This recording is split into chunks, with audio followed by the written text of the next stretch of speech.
Tá começando mais um episódio do podcast Negócios do Agro e já vamos agradecer aqui os nossos patrocinadores, a Agrotravel, Viagens Técnicas, agência de viagens especializada em turismo rural, turismo técnico no mundo todo. E a Ground Cafés Especiais, que também produz ali excelentes cafés no sul de Minas. Obrigado pela participação aqui com a gente. Meu convidado é economista formado pela FAAP e contador pela Mackenzie. Possui especialização em liderança pela Fundação Dom Cabral e MBA em Formação de Executivos Internacionais pela FIA, além de ser pós-graduado em Finanças e Controladoria. Acumulou experiência em empresas dos setores de agronegócio, fertilizantes e serviços financeiros, como Cargill e Price, com foco no atendimento a empresas do segmento agroindustrial. Atualmente, ele atua como Country Manager na Mosaic. Vou conversar com o Eduardo Monteiro. Seja muito bem-vindo, Eduardo. Muito obrigado, Fábio, pelo convite aí, pela apresentação. Fico lisonjeado de estar aqui com vocês hoje, compartilhando um pouquinho sobre esse nosso mercado, o agronegócio per si, perspectivas, um pouco sobre meu histórico e minha carreira. Vai ser um prazer ter essa troca de experiências aqui hoje. Muito bem, esperamos aprender muito com você aí, Eduardo. E para a gente começar, eu queria que você falasse um pouco sobre isso. Você é economista de formação, mas agrônomo de paixão. Como é que começou, como é que o agro entrou na sua vida aí? Interessante. Essa é uma ilustração que eu uso em todos os fóruns que eu acabo participando, porque o meu início no agronegócio não foi algo planejado ou intencional. Aconteceu. Eu, cursando faculdade, nos primeiros anos de economia, fui ser trainee de uma grande consultoria internacional, a PricewaterhouseCoopers, e, coincidentemente, eu acabei sendo designado a atender um grande grupo do agronegócio. Esse grupo existe até hoje, é o Grupo Bung, ali no início dos anos 90, numa época que ele passava por uma profunda reestruturação estratégica. Ele estava vendendo ativos que não estavam vinculados ao agronegócio, eles tinham banco, eles tinham indústria química, eles tinham seguradora, e focando no seu core business principal, que era o agronegócio. Então, dali vieram aquisições de Ceval, de todas as empresas de fertilizantes, e ele se tornou ali, já era um gigante, mas consolidou-se um grande gigante do agronegócio. Eu fiquei por 10 anos na PwC e fiz toda a minha carreira assessorando o Grupo Bung, que era o meu principal cliente. E daí surgiu a minha história com o agronegócio. Desde então, eu acabei ali no início da década de 2000, onde a indústria de fertilizantes passava por um processo de consolidação. Você acabava os anos 90, iniciava os anos 2000 com as empresas nacionais sendo adquiridas por grandes grupos internacionais. Então, a Bung adquiriu a Maná, a IAP, a Fertilizantes Takenaka, e a Cargill adquiriu a Solo Rico, a Fertiza, a Yara, na ocasião, adquiriu a Adubos Trevo, depois veio adquirir a Fertibras. Então, era uma consolidação que a gente assistia. E aí foi uma coincidência, num dos cursos de especialização que eu fiz, um MBA em Finanças aqui na USP, eu tinha um executivo que era um executivo da Cargill na época, e que a Cargill se defrontava com alguns desafios de integração. Ela havia comprado 2 empresas aqui no Brasil de fertilizantes de capital aberto. A Cargill é a maior empresa de capital fechado do mundo e era uma experiência distinta, e ele entendeu que ali eu poderia colaborar, indo para a Cargill Fertilizantes, numa função de Investor Relation, relação com investidores, em função de todo esse meu background, todo esse meu histórico pregresso que eu tive na Price, trabalhando com a Bung. Não foi uma decisão simples do ponto de vista de carreira, foi uma das decisões mais difíceis que eu tive, tanto é que eu demorei 6 meses para responder para ele, porque eu era muito feliz na PwC, mas enfim, as propostas foram sendo feitas e em algum momento eu acabei aceitando a proposta, e foi uma decisão, olhando para trás, sensacional, uma das melhores decisões que eu tomei. Porque dali eu fiquei 2 anos como Cargill Fertilizantes, aí naquele momento, em 2000, isso era 2002. Em 2004, a Cargill Fertilizantes fez um spin-off, a Cargill Mundial fez um spin-off, fez uma cisão dos seus negócios e adquiriu uma empresa de capital aberto nos Estados Unidos. E a fusão dos negócios da Cargill com essa empresa de capital aberto, surgiu a Mosaic da fusão desses dois negócios. Mosaic para os americanos, Mosaic para os brasileiros. E aí eu fui ser controller nessa nova organização que foi criada. Depois de 2 anos eu me tornei diretor financeiro. E aí fiquei praticamente 4 anos como diretor financeiro. E aí eu tive uma conversa interna sobre planejamento de carreira. Eu sempre me preocupei com isso, me desenvolver e crescer. Disse, olha, aqui eu já fiz todo o meu aprendizado, toda a minha curva de desenvolvimento em finanças e quero experimentar coisas novas. E muito legal, porque a Mosaic naquela ocasião e até hoje proporciona perspectiva de desenvolvimento, de crescimento. Falou assim, não, legal, então vamos colocar numa área de negócio. E eu acabei indo para a área de logística, planejamento, suprimentos e compras.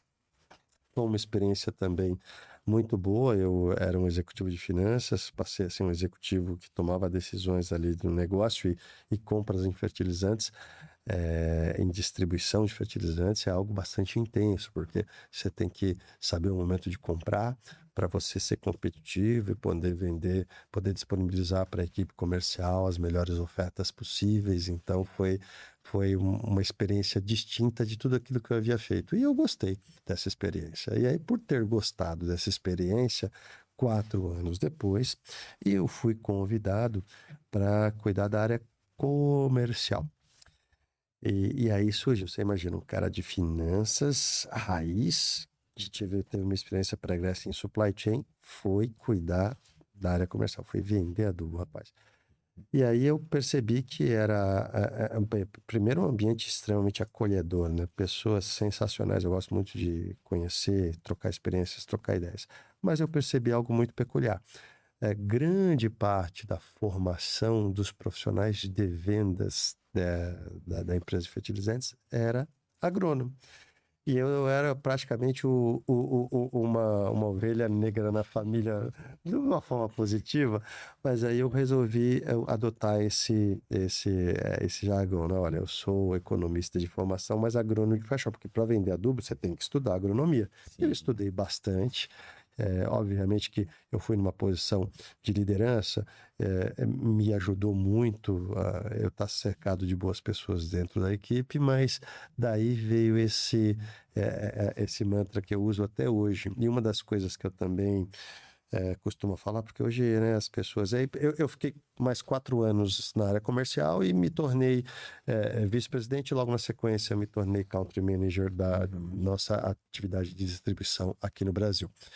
Mas é um hábito que eu adquiri quando eu me tornei diretor comercial e que eu mantenho até hoje, as viagens. Esse é um negócio muito intenso, que o relacionamento, o agronegócio per si, por mais que as corporações existem, o relacionamento é algo muito importante e preponderante. Então, cultivar relações, criar relações, poder se apresentar, porque não é só uma organização, você é uma grande multinacional, eu represento uma grande multinacional, mas o que a gente faz aqui é construir relacionamentos para que a gente consiga gerar negócios. Então, essa cultura do relacionamento começou quando eu fui para a área comercial, que eu era o único não agrônomo e eu precisava investir nesse lado. Como resultado disso, olha, o ano em média tem 52 semanas. Eu coloquei na minha agenda que eu viajaria 35 semanas do ano para todos os cantos do Brasil. E eu fiz isso com bastante disciplina. E mantive esse hábito. Eu faço isso até hoje, porque eu aprendi que ao longo dessa jornada, cultivar essas relações é algo diferencial. A gente não consegue estar onipresente em todas as regiões do Brasil, mas em cada semana eu estou em um canto do Brasil, conversando, entendendo as dores dos nossos clientes, entendendo os desafios, conversando com as equipes. eu tenho sob minha responsabilidade também todas as nossas plantas de distribuição. Então, eu conjugo minhas viagens comerciais hoje com as plantas de distribuição, estando perto das nossas equipes, explicando o que vem acontecendo nesse mercado, que é dinâmico, muitas coisas acontecem ao longo da nossa jornada, porque a gente está falando de um setor cíclico, e chegamos aonde estou hoje. E aí, dentro desse contexto, ao longo de todo, se somar tudo, já dá quase 30 anos. Já passei dos 30 anos de experiência, mas ainda continuo um menino. Acho que vou muito longe nessa jornada. Todo dia as pessoas costumam olhar para mim, nossa, mas como que você fez para chegar onde chegou? Eu falei, o segredo não tem trabalho. Todo dia eu acordo cedinho e saio da minha casa para trabalhar, seja aqui em São Paulo, seja em algum lugar do Brasil. Mas a dedicação, a vontade de estar junto, e uma coisa muito gratificante depois de 30 anos de experiência, que eu costumo falar com todo mundo, é que não tem coisa melhor para mim de eu poder cruzar com profissionais que eu ajudei ao longo dessa jornada. E alguns continuaram comigo, os outros escolheram outros caminhos, mas quando você cruza com eles, vê que as pessoas são satisfeitas e te transmitem um feedback positivo de que em algum momento você pode colaborar de forma construtiva com o desenvolvimento deles, isso é muito legal. E com mais de 30 anos de experiência, eu confesso-lhe que eu interagi com muita gente. Então é muito bom a gente conversar e encontrar essas pessoas por aí. Legal, muito bom. E, pô, você passou por várias áreas diferentes da empresa e foi aprendendo com cada uma delas. Uma coisa que ficou muito clara no seu currículo ali é que você gosta de estudar, se atualizar, e você fez diversos cursos ali. Eu imagino que foi indo de acordo com os seus desafios profissionais, você foi se atualizando também, buscando a educação formal. Mas uma pergunta que eu sempre faço aqui para os nossos convidados é de onde você busca conhecimento. E aí eu vi essa parte mais da educação formal, você mencionou aí que viaja muito para estar em contato com pessoas e tudo mais. Para você hoje, qual é a principal fonte de conhecimento? Porque uma coisa que esses profissionais de executivos têm em comum é que eles nunca param de aprender e estão sempre ali buscando novas coisas e novos conhecimentos. Para você, qual que é a principal fonte aí? Olha, o que você está falando é uma grande verdade, independente da posição que você ocupa, do nível de experiência que você tem, sempre você, para se reciclar, tem que buscar coisas novas, né? Então, dentro desse meu perfil, não é de agora, mas de sempre, é uma característica, nem todas as nossas características podem ser enveredadas como sendo positiva. Tem uma aqui que ela tem um viés positivo, mas eu te garanto também que tem um viés bastante desafiador, que é a minha avidez, a minha ansiedade por aprender coisas novas. Então, eu procuro me manter informado através de muita leitura. Eu procuro estar antenado em tudo de novo que aparece. Então, hoje já está na crista da onda e não é mais novo. Mas, olha, eu sou um dos pioneiros em usar a inteligência artificial no meu dia a dia para facilitar meu dia. E é engraçado porque a partir de algum momento que eu vi que era algo poderoso, e eu aprendi com um cara de 20 e tantos anos. Eu estava num curso de conselheiro, e aí sentei com um cara novo que tinha uma empresa familiar e que estava lá em função da empresa familiar e queria aprender um pouco de governança. E ele falou, que negócio legal, Eduardo. Eu vi e falei, cara, o que é isso? Aí eu fui correr atrás ali, virei um usuário voraz de inteligência artificial, tanto Gemini, ChatGPT e todos. E hoje, passado 3, 4 anos já, eu costumo ficar estimulando quem está comigo, você conhece. E hoje não é normal você não encontrar pessoas que não conhecem, mas é normal você encontrar pessoas que não usam na intensidade que pode te ajudar no dia a dia como executivo. Então, é um exemplo que eu puxo muito pessoal no sentido, olha, eu faço isso, eu faço aquilo, começo a mostrar as coisas, e isso acabou sendo também um veículo importante para eu me atualizar.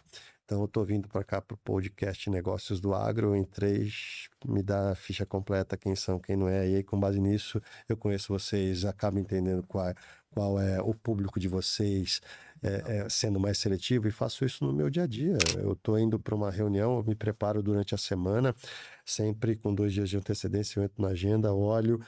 Hoje a gente tem ferramentas corporativas para trazer as informações de clientes, mas tem diversos assuntos que você acaba se interagindo, então eu uso isso muito como referência. Então, isso acaba tomando um tempo relevante, leitura voraz de todos esses aspectos de negócio. E tem uma coisa também, Fábio, que é única. Com quase 30 anos de experiência, o network é importante. E eu me lembro, eu te falei, né, da minha ida para a área comercial, e eu me lembro como se fosse hoje. Era uma tarde, eu fui, a primeira região que eu fui visitar, o primeiro estado que eu fui visitar foi o Rio Grande do Sul.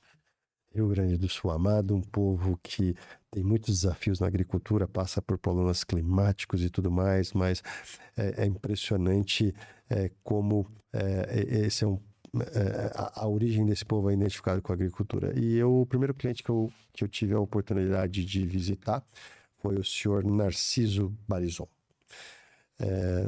Narciso Barizon, no alto da sua experiência, e eu lembro disso até hoje.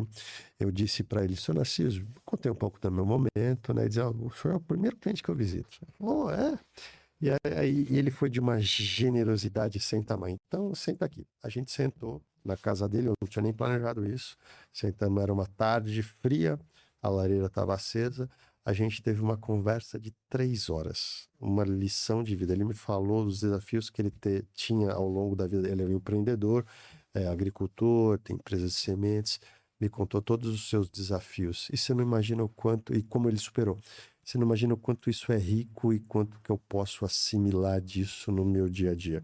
E isso, e a partir daí, usando esse exemplo, olha, eu estou todo dia falando com empresários, com empreendedores, e o agricultor brasileiro tem essa característica, um empreendedor moderno, audacioso. A gente está na meca da agricultura mundial, então, em termos de tecnologia, a gente é a vanguarda. Então, eu ter a chance de interagir com esse público, aprender com eles, trocar experiências. Eu costumo falar que eu mais aprendo, porque eles falam: não, a gente quer ouvir você sobre fertilizante. Legal, eu vou lá e falo, mas eu estou muito mais aprendendo com eles do que falando efetivamente. Então, esse também é uma fonte de aprendizado, porque a partir do momento que você entra, você precisa de alguma coisa relacionada. Hoje de manhã mesmo, eu precisava conversar com um amigo do setor de pecuária e precisava de algumas informações. Eu ligo para 2, 3, eu consigo todas as informações. Então, cultivar esses networks também ao longo da nossa carreira é muito importante. Eu estou dando um exemplo do conhecimento, mas isso te ajuda também a gerar negócio. Geração de negócio, quem está no dia a dia aí da corrida aí para alavancar oportunidades, seja de compra, seja de venda, seja de fazer algum movimento sinérgico de colaboração. Eu hoje tenho uma receptividade muito grande com os nossos pares, não da indústria de fertilizantes, mas da indústria de biológicos, na indústria de defensivos, na indústria de sementes, justamente por poder construir essas alianças, construir essas parcerias. E isso me ajuda muito também nessa questão de conhecimento, porque cada dia, semana passada, eu estava viajando a convite de um banco para conversar com investidores do banco para falar sobre o agronegócio brasileiro. Então, poxa, foi muito legal para o banco, mas foi melhor para mim. É uma exposição que nós somos uma empresa pública. Eu lá no passado já fui financeiro, mas ter a chance de conversar com investidores internacionais, vender um pouco do Brasil, entender a percepção deles, isso também é muito enriquecedor e me ajuda muito a acumular conhecimento e trilhar a nossa jornada. Legal, muito bom. Não, é isso aí. Acho que as relações aí a gente aprende muito com as pessoas. Eu destacaria, eu gosto bastante de buscar também informação no networking que a gente vai desenvolvendo. E eu acho que esse é o principal ativo aí que a gente pode construir para a carreira também, né? De conseguir aí ter boas relações, porque é o caminho mais curto para para ter qualquer resposta, né, que a gente precisa. Eu não tenho dúvida, Fabi. Aqui dentro desse contexto, né, quando a gente e já é experiente, quando a gente tem a oportunidade de ter essa percepção positiva, de causar um impacto positivo nas pessoas que já trabalharam com você ou pessoas que, olha, eu conheço fulano de tal que já trabalhou com você, ele gosta de trabalhar. E aqui não é uma questão de auto-ego, mas, poxa, hoje já com a experiência que eu tenho, realizado profissionalmente, com muitas coisas ainda a realizar, mas realizado profissionalmente, é aquilo que eu falei para vocês anteriormente, o que mais me satisfaz é ver eu poder ajudar o dia a dia de uma pessoa. Então, isso faz a diferença. Eu fico muito grato quando eu ouço esse tipo de coisa, porque eu fiz bem para uma pessoa no final do dia. Boa. E Eduardo, você atualmente na sua posição aí, você tem que liderar diversas áreas da empresa ali, operações, comercial, financeiro e tudo mais. Qual que é o maior desafio hoje para você para transformar a estratégia em resultado ali? Essa parte da execução. Qual que você acha que é o principal desafio aí uma pessoa na sua posição? Olha, eu acho que, sem dúvida nenhuma,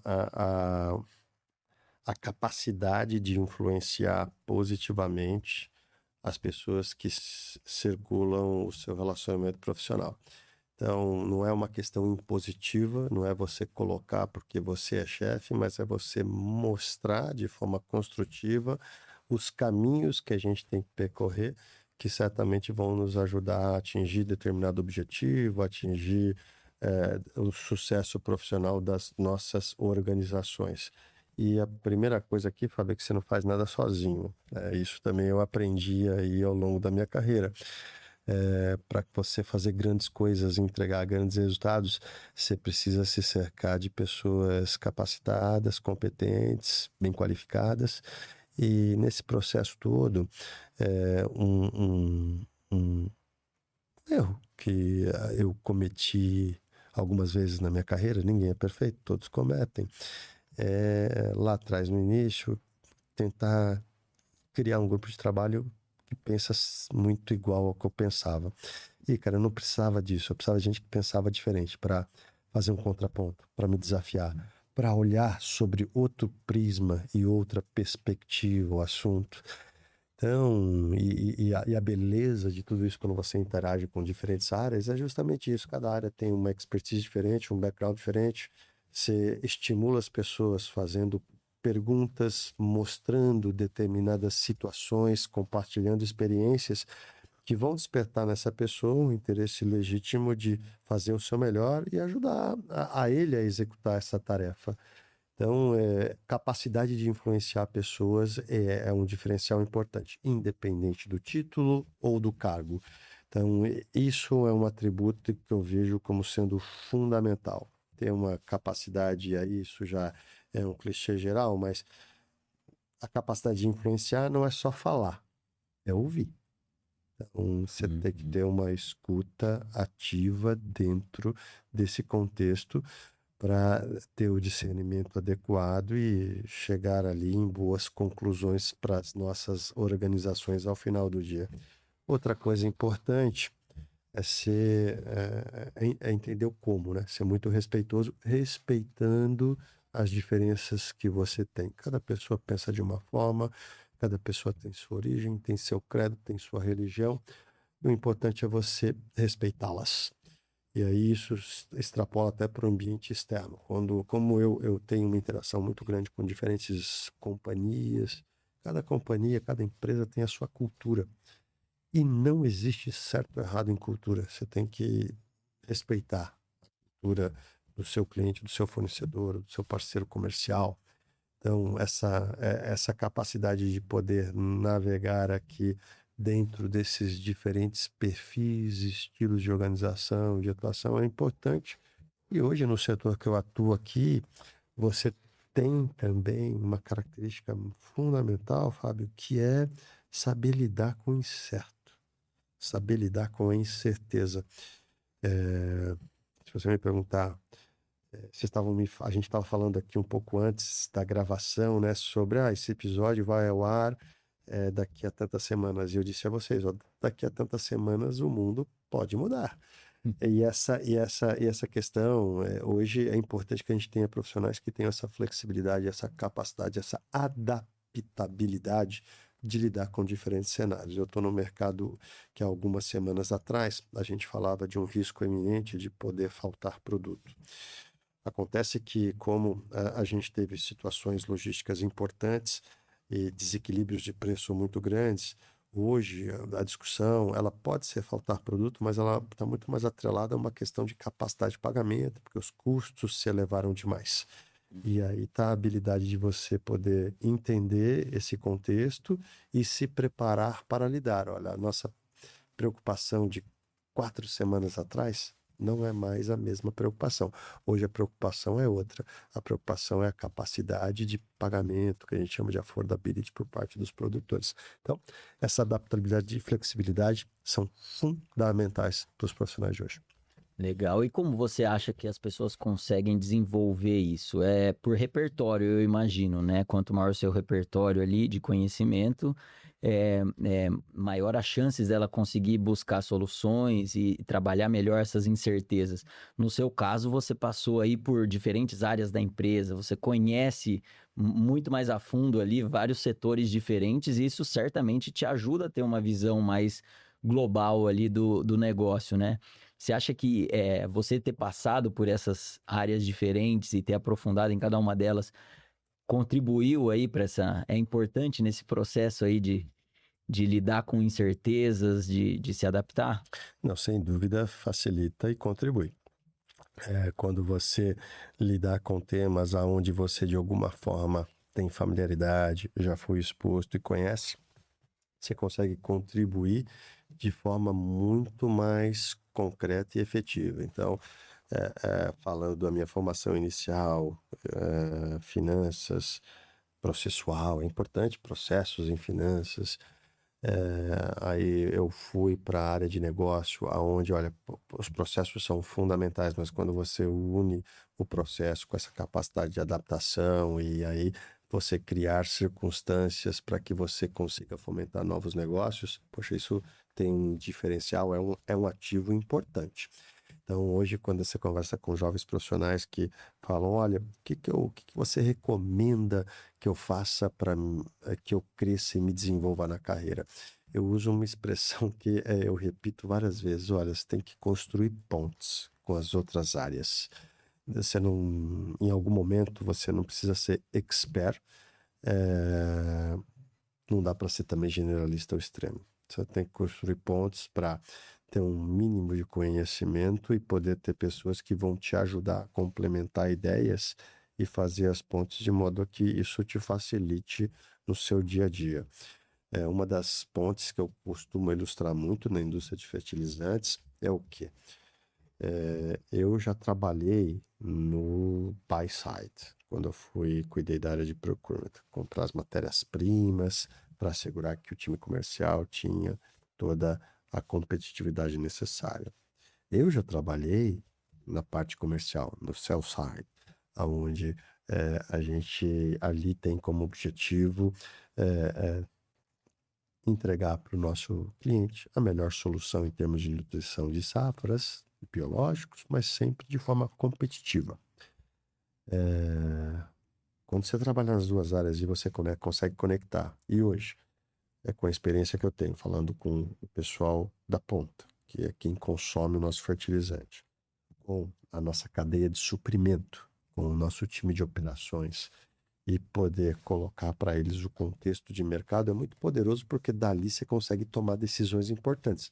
Semana passada eu estava falando com ajudando esse banco de investimento com seus potenciais investidores, e uma das são investidores estrangeiros. Uhum. E uma das coisas que apareceu foi uma percepção da agricultura muito superficial. E aí eu falei, não, peraí, eu estou falando com o agricultor recorrentemente, eu falo com o agricultor literalmente todos os dias.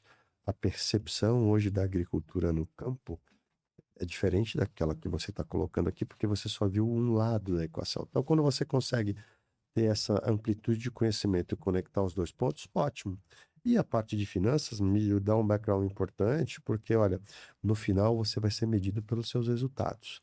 Os seus resultados, queira ou não queira, são consequências de uma de um time de finanças que vai estar te auxiliando. E cada área tem um nome. é a controladoria, é a área de business partner, é o FP&A, mas quando você consegue também entender bem essa dinâmica, você vai poder ser muito mais efetivo nas suas análises de números, de resultados. Então, tudo isso contribui com a carreira.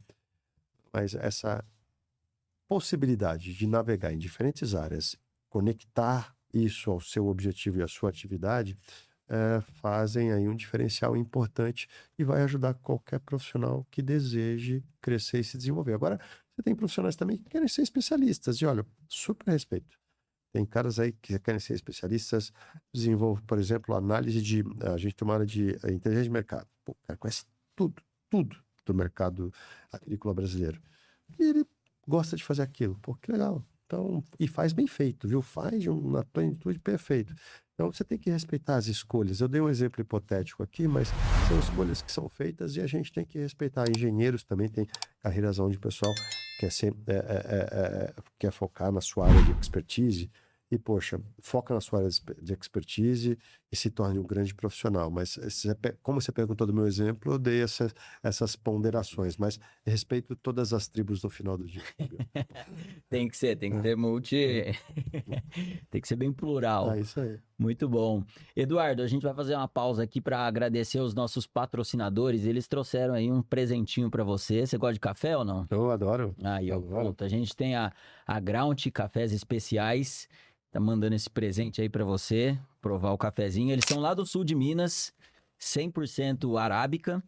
E o legal deles é que eles verticalizaram a produção. Então, eles passaram a não só produzir os cafés especiais e exportar em grãos, mas eles também começaram a fazer em cápsula, no drip. Então, eles foram ali agregando valor no produto e tenho certeza aí que você vai adorar. Pô, obrigado. Então, eu agradeço aqui o presente e já também aproveito a deixa para dizer que, em termos de nutrição de safras, nós temos as melhores soluções para o mercado de café, tanto em biológico como em fertilizantes. Então, como contrapartida, eu faço questão de apresentar nosso portfólio a eles, depois você me deixa o contato. Claro. Eu tenho certeza aqui que a gente pode fazer bons negócios. Olha aí, perfeito, muito bom. E também temos um presente da Agrotravel, viagens técnicas, para vocês que querem aí conhecer o mundo, o agro pelo mundo todo, para ver as tendências, novas tecnologias, também fazer relacionamentos, como o Eduardo mencionou aqui.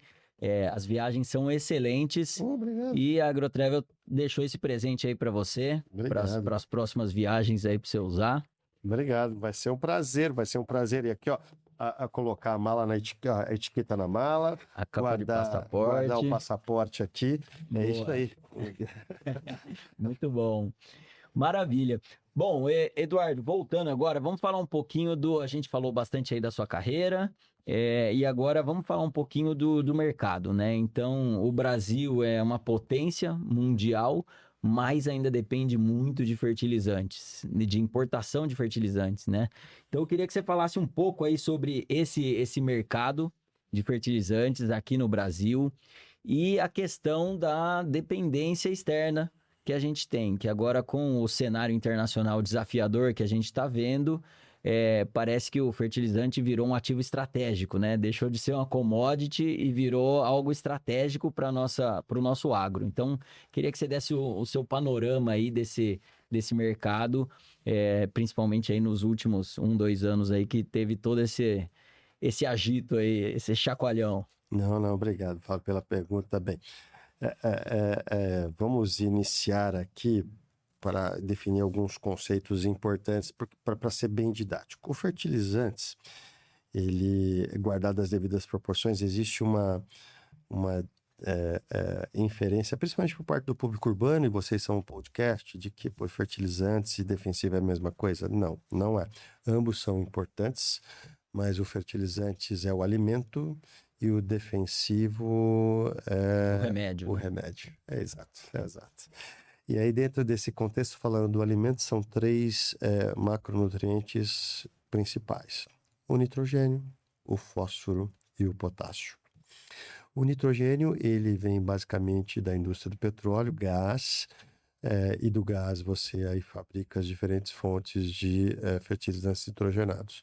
seja a ureia, que é o fertilizante nitrogenado utilizado em larga escala, o nitrato de amônio, e você tem uma terceira fonte de nitrogenado que é o sulfato de amônio. O sulfato de amônio, ele diferente da cadeia direta do fertilizante, ele é um subproduto da cadeia química hoje um grande produtor de sulfato de amônio é a China. O nome técnico desse subproduto é o protolactam. E aí, ao longo desses últimos anos, o sulfato de amônio vem adquirindo também uma importância relevante no contexto do agronegócio. O Brasil, ele importa 95% de todo o consumo de nitrogenados. Poderia produzir mais e reduzir essa dependência? Poderia, Fábio. A gente tem aqui uma indústria de exploração de petróleo grande. O Brasil hoje é um dos maiores produtores mundiais de petróleo. O que ocorre é que a gente não explora o potencial do gás. Hoje, toda a extração de gás do pré-sal, na sua maioria, ela é reinjetada. E isso faz com que a gente tenha um gap importante nessa questão de gás. O preço do gás do Brasil hoje é 10 vezes maior que o preço do gás na América do Norte. Então, isso faz com que a indústria não seja competitiva aqui. Mas, certamente, se a gente observasse sob esse prisma a exploração de gás natural, você poderia, sim, criar um polo petroquímico e, consequentemente, reduzir sua dependência externa. Falamos no nitrogenado. Agora vamos para o potássio. Potássio, o potássio, a origem dele é mineração. Então, projetos de mineração são projetos em larga escala e projetos bilionários. E para o fósforo, exatamente a mesma coisa. Eu vou falar do fósforo daqui a pouco. Mas esses projetos de mineração são projetos de ticket, de investimento grande. São projetos bilionários, são bilhões de dólares, porque são ativos que vão ter vida média útil quase que centenária.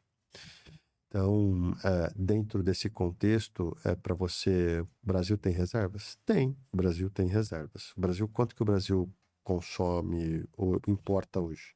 Da mesma forma que o nitrogenado, a gente importa 95%. Só tem uma mina de potássio em atividade no Brasil. Você tem outras reservas que poderiam ser exploradas. É uma questão de você avaliar a viabilidade econômica do projeto. E a viabilidade econômica vai desde, por exemplo, investimentos. E hoje, taxa de juros no Brasil, sabe que a taxa de juros do Brasil é uma das maiores do mundo, não é tão favorável. Você tem uma questão de obtenção de todos os licenciamentos para operar, licenças de operação, licenças de mineração, licenças para construir barragens. E esse também é um tema aqui no Brasil que tem uma complexidade importante. E você finalmente tem uma questão atrelada à competitividade econômica. Esse é o termo que eu quero usar. Você tem uma estrutura tributária desafiadora. Estamos falando de uma reforma tributária, mas mesmo assim é uma das maiores cargas tributárias do planeta. Você tem uma questão importante relacionada à estrutura trabalhista, que tem um passivo importante. É quando você soma tudo isso que eu te falei, isso é válido para o fósforo também, você vai competir com outros mercados que têm incentivos, que têm simplificações, e aí a nossa competitividade fica um pouco prejudicada. Daqui está o fato da gente ter um percentual tão pequeno no potássio. No fósforo, dos três é o que tem a menor dependência. Mas mesmo assim ela é grande, é 70%. 30% é produzido aqui, 70% é importado. Então, e as razões são exatamente as mesmas com relação ao potássio. A indústria ela precisa ter mais competitividade, mais incentivo, desde uma taxa de juros apropriada para você fomentar investimentos dessa grandeza, simplificação de processos nas questões de licenças, questão de operar no Brasil de uma forma mais simples do ponto de vista tributário e trabalhista. Então, somando tudo isso, você tem aqui alguns desafios. Fora isso, você tem também no fósforo uma questão muito peculiar que é a qualidade da rocha. processo de mineração que eu mencionei a você, nossa fonte de produto aqui é ígnea para o fósforo. Ígnea é rocha vulcânica. E você tem outros países produtores importantes, como os países do norte da África, que a fonte de fósforo é o deserto, é sedimentar, é areia, tem que fazer processo produtivo ali. Da mesma forma que na Flórida é o pântano, então também a rocha sedimentar, então tem um custo de produção um pouco menor. Mas isso não justifica. E quando você olha o peso estratégico que os fertilizantes têm para o Brasil é muito diferente de outros países, porque numa economia do tamanho da nossa, a gente não tem nenhum país que tem uma economia do nosso tamanho cujo agronegócio representa praticamente um quarto do PIB. E isso aconteceu porque o Brasil tem uma vocação natural, o Brasil tem área, o Brasil tem água, o Brasil tem clima. E com fertilizantes, vai bem. Fertilizantes ajuda e potencializa isso. Então, dentro desse contexto, você, ao longo desses últimos anos, esse mercado ele veio crescendo e crescendo a taxas generosas, tá, Fábio? 2, 3% ao ano na média nos últimos 20 anos. E dentro desse contexto, a indústria se preocupou em adquirir de uma fonte, do ponto de vista econômica, a mais eficiente possível. Só que, em paralelo, o agro foi ganhando uma importância estratégica, as coisas foram crescendo e esse peso estratégico foi deixado um pouco de lado. E isso faz com que, somando esses 3 elementos, hoje, quando você tem nitrogênio, fósforo e potássio, você pondera isso, 85% de tudo que a gente consome é importado, 15% é produção nacional. E para um país que depende tanto do agro, certamente existe um espaço de calibração. Não que o Brasil será um dia autossuficiente. As pessoas sempre me perguntam isso. Eu não vejo essa possibilidade se materializando, mas eu vejo sim, desde que a gente forneça condições adequadas para a indústria, possibilidade da gente reduzir essa dependência. É importante para o país. Por que é importante? Você hoje você está lidando com uma situação lá no Estreito de Hormuz, e pelo Estreito de Hormuz você tem um flow importante de matérias-primas, não só de petróleo, mas do mercado de fertilizantes. Uma dessas matérias-primas os nitrogenados, e dentro dos nitrogenados o gás é um item importante. Ali ele responde por 25% a 30% da produção mundial. A gente já observou que dentro desse contexto, início do conflito, os preços dispararam, mas neste momento, por isso que eu te falei que fertilizantes é momento, preços dos fertilizantes nitrogenados estão no mesmo nível pré-guerra. Um bom momento. A volatilidade nesse mercado é intensa. Potássio, ali não impactou muito. O que impactou foi apenas o preço do frete internacional, porque o preço do petróleo subiu, o preço do frete subiu também. Mas no fósforo o impacto foi mais firme, porque além da exportação de fertilizantes e produtos acabados, para você fazer 1 tonelada de fertilizante, você precisa de enxofre, porque é com enxofre que você ataca a rocha e da rocha você tira o ácido fosfórico que vai fazer o seu fertilizantes fosfatados. Por 1 tonelada de produto acabado de fertilizantes, você tem 400 quilos de enxofre, na média. E aquela região enxofre é um subproduto do refino de petróleo, 80% vem do refino de petróleo e 20% vem de outras fontes, incluindo minas. Ocorre que desses 80% do refino de petróleo, metade da produção do enxofre usado na fabricação de fertilizantes fosfatados vem daquela região. E a gente vem observando um estresse importante de preço. É uma dependência que cria aqui determinados riscos para a indústria. Há 4 semanas atrás, a gente vem discutindo com as autoridades o risco de potencialmente faltar fertilizantes. Desistir. Hoje, o desafio de saber lidar com essa incerteza, eu diria para você que foi minimizado, mas não pelas razões certas, não porque veio mais fertilizante de fora, mas é por uma outra razão. Como a falta de enxofre é tão crônica, os preços de fertilizantes fosfatados subiram para um patamar que desestimulou o agricultor esse ano a comprar o adubo. Então você vai ter uma redução importante de consumo de fertilizantes, porque o agricultor esse ano ele vem tentando reduzir. A agricultura brasileira passa por alguns desafios estruturais atrelados a crédito, taxa de juros, a preço de insumos e, consequentemente, preço de venda. Então, uma parcela do agricultor que não tinha comprado adubo, ele vem sofrendo muito, porque os preços subiram demais em função dessa questão do Oriente Médio por fertilizantes fosfatados. E, da mesma forma, ele não tem sobra de recursos, não tem... Hoje a obtenção de financiamento está sendo muito difícil com as taxas de juros atuais. Não está sendo algo simples e é caro. Então ele tem feito algumas das escolhas, e uma das escolhas é reduzir. Isso é sustentável ao longo do tempo? Não é, Fábio. O ano passado a gente teve um mercado recorde de fertilizantes. Como consequência disso, esse ano a safra foi recorde. Porque o nutriente é a comida, que eu falei no começo, o que você põe, a planta consome, produz e sai.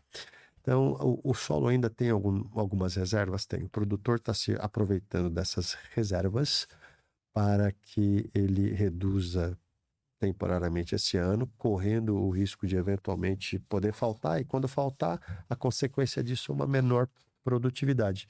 Nosso amigo do café, se não colocar o adubo lá, ele produz menos. Então, para o grão, a mesma coisa. Então, essa é a consequência. Então, hoje o risco de faltar está minimizado, porque a gente está observando, sim, uma redução importante do consumo.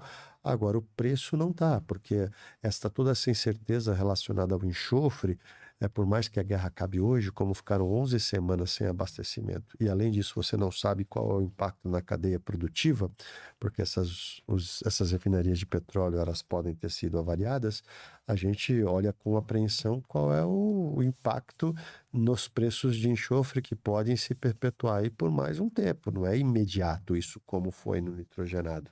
Então esse é um ponto que a gente está olhando e aqui a gente não tem resposta. A gente tem que monitorar e acompanhar.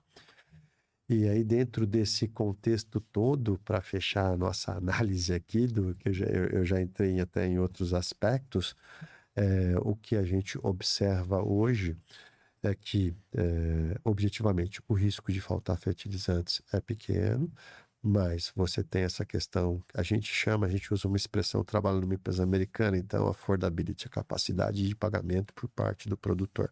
Hoje é desafiadora porque os custos estão muito altos.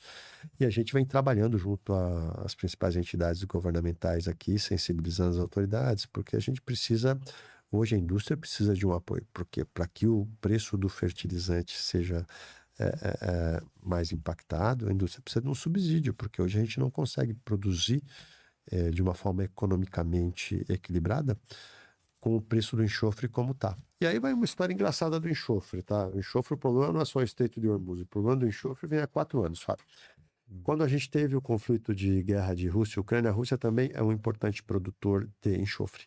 Só que ela também, da mesma forma, teve suas refinarias impactadas e ela deixou de ser um produtor para ser um importador, porque ela teve a sua capacidade reduzida.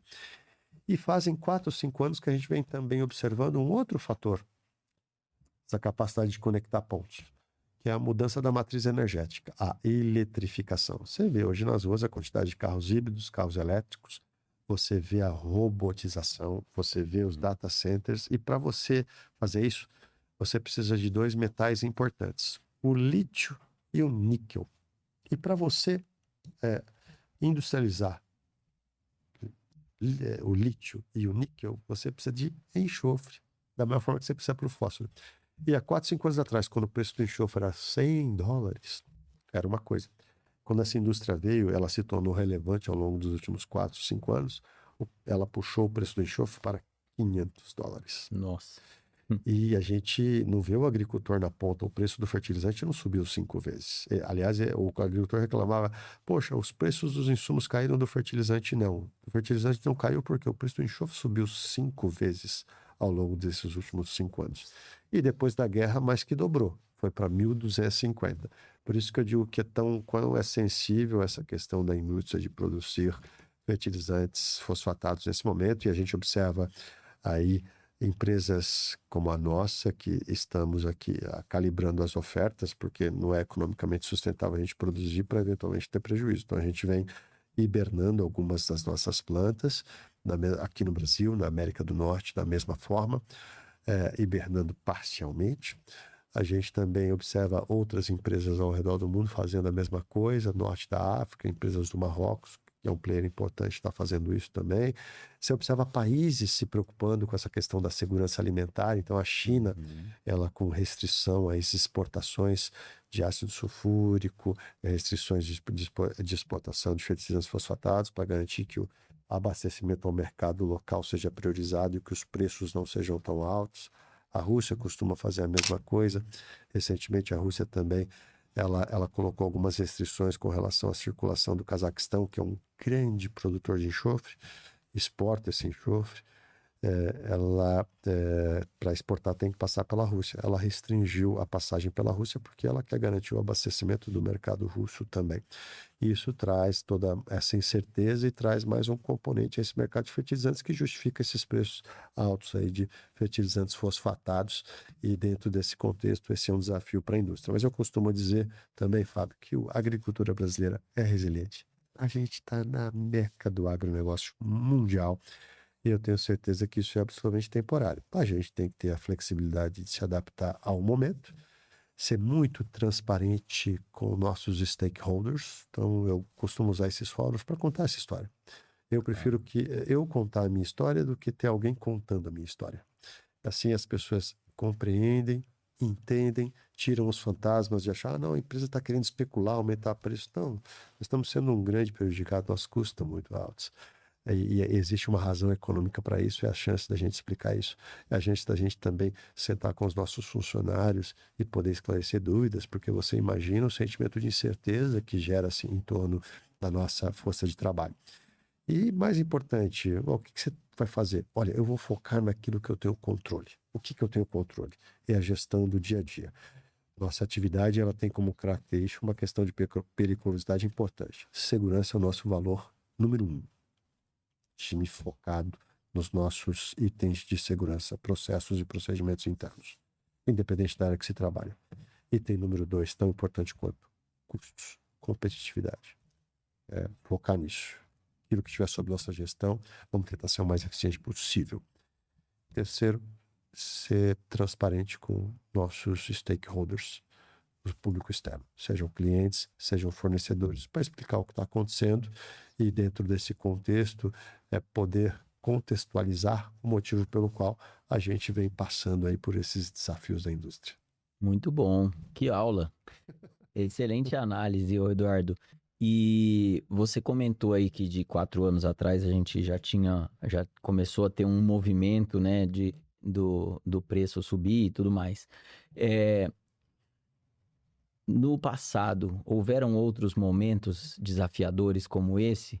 Eu pergunto pelo seguinte, para te fazer um outro questionamento que é, a partir dessa crise que a gente teve aí dos últimos 4 anos e agora intensificada, relacionada a fertilizantes, mudou a percepção do mercado com relação à importância dos fertilizantes? Porque quando está estável ali, a tendência é que as pessoas não olhem muito para isso, ou não dê a relevância que ela tem ali efetivamente. Então, você acha que teve e aí não só no Brasil, no mundo todo, essa questão de soberania, da segurança alimentar dos países e tudo mais. Você acha que o fertilizante ganhou um papel mais, um reconhecimento do papel importante que ele tem na produção agrícola? Olha, sem dúvida nenhuma, principalmente quando eu falei aqui anteriormente sobre a relevância que o agronegócio tem para o PIB do Brasil, representa 1/4. E você saber que você tem uma dependência tão grande do fertilizantes, e aqui um dado, não é um dado da Mosaic, é um dado da ONU. Sem fertilizantes, a produtividade de alimentos no mundo cairia 50%. Faltaria comida. Então, é um insumo estratégico relevante. E essas fragilidades na cadeia, em função dessas disrupções logísticas, acenderam sinais de alerta importantes. Então, a gente, há 4 anos atrás, no conflito Rússia e Ucrânia, a gente começou a falar do Plano Nacional de Fertilizantes. Nós não evoluímos muito no Plano Nacional de Fertilizantes. Nesse momento, a gente vem conversando aqui com as autoridades, salas de situação, conversas recorrentes, nossas associações, seja a ANDA, seja o Simprefert, têm feito trabalhos muito bons nesse sentido. E aí, dentro desse contexto, a gente também vem conscientizando, e o governo, nesse momento, o Congresso Nacional está votando o Profert, que é para retomar essa questão, para que a gente valorize aqui a indústria nacional, dando o seu contexto estratégico, para não ter uma dependência tão grande. Então, dito isso, sem dúvida nenhuma, o fertilizantes vem adotando um certo protagonismo. A gente percebe medidas protecionistas sendo adotadas por outros países. A China restringindo suas exportações, a Rússia restringindo suas exportações, são sinais importantes da relevância dessa cadeia de suprimentos, e isso só reforça a vulnerabilidade que nós temos e a importância de que temas como esse, seja o Plano Nacional de Fertilizantes, seja o Profet, sejam tratados de uma forma responsável para que a gente possa suportar essa história do agronegócio brasileiro. E você colocou aqui um tema importante aqui dentro da sua pergunta que me permite falar o seguinte, olha, quando o mundo fala de energia, queira ou não queira, se vem na nossa mente ainda o petróleo. A gente está numa fase de transição, mas o petróleo é a palavra que traduz energia. Quando o mundo fala de segurança alimentar, a gente vem, ao longo dos últimos anos, desde a pandemia, mostrando ao mundo que se fala de Brasil. Um verdadeiro celeiro do mundo, por mais que existam críticas com relação a isso, mas a maior fonte de produção de proteína animal e vegetal do mundo é aqui. É aqui porque nós temos recursos, nós temos área. Quando você pega a agricultura, 10% do território nacional é destinado à agricultura, só que tem 20% em áreas de pastagem, que podem ser convertidas em agricultura sem você desmatar absolutamente nada. E dentro desse contexto, você potencialmente vai aumentando a sua área. Isso que sustenta o crescimento do agro. Você tem uma matriz energética, você tem os biocombustíveis com um papel fundamental e preponderante. E aí, quando você pega o que vem acontecendo com a indústria de etanol de milho, quando aconteceu com a indústria de cana na década de 80, com o pró-álcool, a gente também viu alguns anos atrás a própria questão do biodiesel como sendo um item importante. Então, o agronegócio se coloca também na cadeia como uma fonte de energia reciclável. Existe um convívio amistoso, não existe um conflito entre produzir o biocombustível e a produção de alimentos. O Brasil é o único país do mundo que tem estrutura para produzir de 2 a 3 safras por ano. Duas em função de todas as características climáticas que a gente tem, e se você instalar equipamentos de irrigação, você pode fazer 3 ou 4. É o país no mundo que você tem um código florestal rigoroso, que precisa ser cumprido. Importante, mas em sendo cumprido é o mais rigoroso do mundo. E dentro desse contexto, a gente consegue equilibrar lavoura, pecuária e floresta dentro de um mesmo ciclo. Então são vantagens competitivas que eu vejo que fazem toda a diferença e nos ajudam aí a navegar em todo esse contexto. Por isso que eu sou tão otimista com relação ao Brasil, não tenho medo dessas crises cíclicas, elas acontecem, essa tem uma intensidade muito maior, porque a gente combinou duas coisas. A gente combinou uma questão macroeconômica, juros, ambiente de crédito, a gente combinou uma questão de capacidade de pagamento por parte do produtor, porque você tem alguns insumos agrícolas caros. E por outro lado, o melhor remédio para preço alto é preço alto, porque a demanda cai. E a gente vem observando uma dificuldade na redução dos preços de fósforo, porque você tem aqui um problema pontual e disruptivo na produção do fertilizante fosfatado, que é a questão do enxofre. E começa pela migração da matriz energética que eu coloquei, conflito Rússia e Ucrânia, e desembocamos no conflito do Irã com os Estados Unidos. Então, é uma conjuntura de fatos que a gente não viu. E olha, do ponto de vista prático, essa indústria de fertilizantes, ela nunca sofreu uma disruptura logística tão prolongada. A gente, ainda bem que tivemos o acordo assinado, que diz que vai ser liberado agora o Estreito de Hormuz, aí gradativamente, mas em termos práticos, nós tivemos 11 semanas de fluxos logísticos globais interrompidos. Então, sem dúvida nenhuma, isso coloca um nível de complexidade maior a essa equação. Agora, quando você olha ao longo do tempo, você teve problemas. Esse é um problema. A agricultura é uma atividade que é suscetível a problemas climáticos. Então, você teve problemas de seca, problemas de excesso de chuvas, Uhum. você teve outros ciclos macroeconômicos de macro desvalorização cambial que fizeram com que o endividamento do produtor se alavancasse. Então, cada época você tem uma característica peculiar. Mas eu diria que essa aqui, em 2026, está bem caprichada, viu? Mas eu tenho confiança aqui que todos os elos da cadeia do agro aqui no Brasil são bem preparados para lidar com isso. Talvez ela se prolongue um pouco mais, esse período desafiador, mas eu tenho certeza que sairemos fortes disso, sairemos Com fortes. certeza. E, Eduardo, a última pergunta aqui para a gente encerrar o nosso bate-papo é sobre o futuro aí. O que você enxerga de tendência? Qual seria a próxima revolução dos fertilizantes? Seria mais algo relacionado ao produto ou a melhor utilização dele? O que você vê aí que para os próximos anos pode trazer mudanças significativas aí para o mercado também? Olha, a sua pergunta é bem pertinente, Fábio, porque me ajuda a explorar um tópico que eu ainda não havia abordado. Essa evolução tecnológica, ela vem acontecendo na agricultura com muita intensidade. Eu te falei que o agricultor brasileiro é ávido por testar novas tecnologias. Então aqui a gente é a meca da agricultura mundial em função dessa nossa característica. Quando você pega o mundo hoje, passa por uma transformação em inteligência artificial. Os Estados Unidos está investindo US$ 1 trilhão.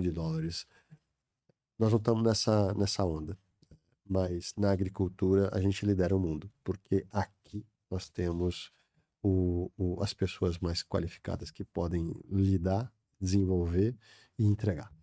E dentro desse contexto, hoje você observa uma nova tendência que vem se consolidando ao longo dos últimos anos, que são os bioinsumos. Bioinsumos, esse é um mercado que, independente da crise, Fábio, vem crescendo 20% ao ano na média nos últimos 3 anos.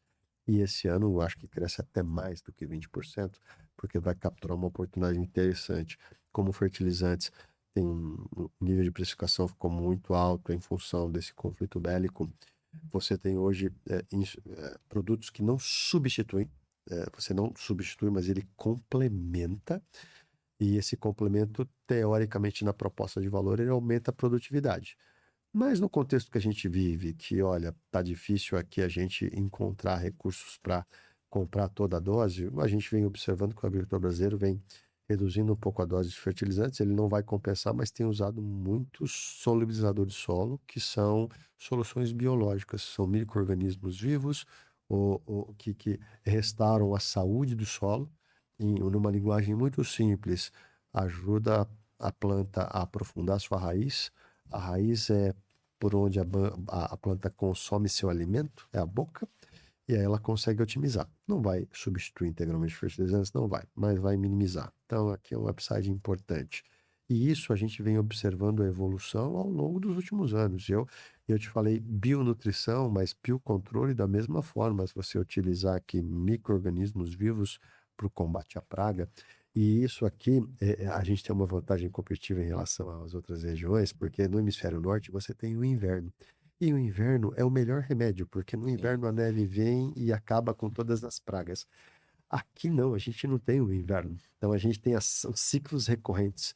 Então, soluções sustentáveis como essa vão nos colocar num patamar diferenciado.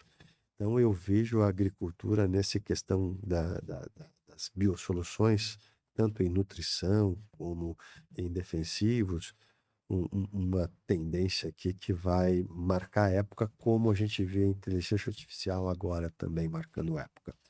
E dentro desse contexto, quando você olha as perspectivas futuras, eu te falei, taxas de crescimento superior a 20% ao ano. E uma característica única. Eu te falei da dependência externa. Fertilizantes, 85%. Defensivo, eu não tenho o dado exato, mas a relevância com relação à dependência externa é tão grande quanto. A biodiversidade, posso te informar que nós temos uma das maiores biodiversidades do mundo. A gente vai produzir aqui no Brasil. A gente vai reduzir de forma material essa dependência externa. Então, também tem um outro componente estratégico nessa questão. vai acontecer, Fábio, isso de um ano para o outro? Não, vai ser algo gradual. Mas eu tenho certeza que nos próximos 10 anos a gente vai observar uma transformação nesse cenário de abastecimento. E dentro desse contexto, isso é muito ligado à estratégia da organização que eu milito, porque a gente entrou nesse mercado de bioinsumos há 3 anos atrás, justamente entendendo um pouco dessa dinâmica, e nesses últimos 3 anos nós vamos acompanhando o que esse mercado vem evoluindo, e dentro dessa evolução, todas as expectativas inicialmente traçadas estão se materializando. Então, eu sou muito otimista que a gente vai assistir aí uma grande revolução dos bioinsumos da agricultura mundial pelos próximos 10 anos, e isso vai ser muito positivo e vai ajudar ao país nesse sentido. E a Mosaic está pegando, não carona, mas a Mosaic vem liderando isso. Eu tenho orgulho de falar que a gente desenvolveu um negócio praticamente do zero. Hoje, a gente já começa a ver resultados importantes. E uma coisa importante que a gente vem trabalhando com as autoridades brasileiras é a importância da legislação se adaptar a essa evolução. Então, a gente teve aí o marco regulatório dos biofertilizantes aprovado pelo Congresso Nacional há 2 anos atrás. O Ministério da Agricultura vem fazendo as suas análises para liberar isso, mas nós temos um prazo legal que deveria ser cumprido em dezembro do ano passado, não foi. Então, aqui é um outro ponto que a gente vem trabalhando, a importância de conscientizar o Ministério da Agricultura para nos ajudar nessa jornada, não flexibilizando nada, mas liberando o marco regulatório para que as empresas tenham segurança de poder lançar seus produtos e, mais importante, de prover soluções ao agricultor brasileiro lidar com um ambiente tão adverso quanto o que a gente tem hoje. Então, eu também, na minha função, sou responsável pelo Paraguai. No Paraguai eu estou conseguindo lançar os produtos, porque lá a legislação está um pouco à frente da nossa aqui no Brasil, e no Brasil ainda não. O que significa em termos práticos? Eu estou dando mais competitividade para o agricultor paraguai. Então a gente precisa também trabalhar aqui no Brasil para que essa agilidade e essa velocidade seja a mesma por parte das autoridades, para que a gente tenha um marco regulatório aí liberado e que a gente possa lançar nossos produtos e ajudar a agricultura brasileira a contar essa história de sucesso maravilhosa. Muito bom, é muito bom a gente poder ouvir alguém com uma visão otimista, principalmente nesse momento tão desafiador do agro. Então, Eduardo, agradeço demais a sua presença aqui, você compartilhar suas experiências pessoais, profissionais e também de mercado. Você deu uma verdadeira aula aqui pra gente, foi muito bacana. Obrigado pela sua participação. Fábio, eu que agradeço vocês aqui. Para mim é uma honra estar participando do podcast de vocês, nessa nova série que vocês estão montando com os executivos do agronegócio. É motivo de muito orgulho eu estar aqui, mas não eu apenas, e sim a Mosaic. Eu falei para vocês aqui que a gente não faz nada sozinho, e eu muito me orgulho de estar junto com essa equipe da Mosaic, e a gente usa um mantra que nós somos a melhor equipe de nutrição e bionutrição do Brasil. Ninguém faz nada sozinho, eu só faço com eles. Então, eles estão aqui também junto comigo hoje. Parabéns pelo trabalho. Muito obrigado. E agradecemos também vocês, nossos ouvintes, que nos acompanharam aqui nesse bate-papo. A gente vai deixar as informações dos nossos patrocinadores, do Eduardo, na descrição do episódio, para quem quiser conhecer mais. Eu vi que o Eduardo tem uma atuação bem forte no LinkedIn, né, Eduardo? Então, a gente vai deixar as informações lá. E se você ainda não segue o Negócios do Agro nas redes sociais, a gente está no YouTube, no Spotify e no LinkedIn. Sigam lá e compartilhem com os amigos para a gente continuar ajudando a inspirar o agronegócio brasileiro. Muito obrigado e até o próximo episódio.